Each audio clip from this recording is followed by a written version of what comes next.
to these student questions, but as business owners, I didn't realize that you had, like a daytime job. You said a 7 to 3. I know Micah said he works during the day too. So you go to your work and then you're grinding overtime sports. Is there anything, I mean, obviously there is, but what's something that you guys individually and personally like might have to sacrifice as business owners running this business and going to your daytime job? And like, how do you like justify that if there's something that you really have to sacrifice?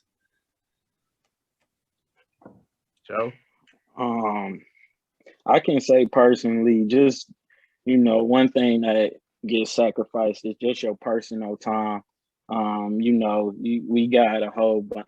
We pretty like guys, I like to think. So, we have a good amount of people who, are in our lives and, like to catch up with us and, keep up. But I would say, because with this job, at any time, like we said, we work, jobs as well. So it's like most people getting off their 9 to 5 and then going home to relax. Yeah. We get off our 9 to 5 and we be like, okay, it's time to clock in part 2. Like a whole different job is ready to go to now. So I would say the thing that we sacrifice or that I sacrifice the most is just relationships with, people that's close to me.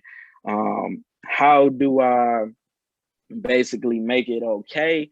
Now, I wouldn't say that they even agree that, it's okay, but at the same time, they love me and understand, just how much this means to me. If you know me personally, for a while, this is something that I've been talking about. So, I think people end up, just getting over their feelings and more just admiring, just the will to, want to see something succeed all the way to the end. So that's what I would say personally is affected.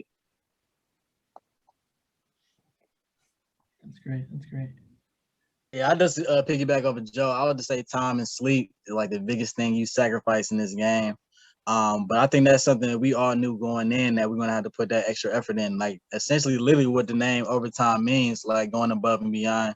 For the client and for ourselves, we got to make that extra effort to make the time to actually do it. So I think that comes with it. Of course, it's longer days. We got meetings until like 9-10 p.m. EST. There's longer meetings with clients. It's longer times we have to plan events. But I feel like in the end, like just seeing like how in our first quarter how well we've done.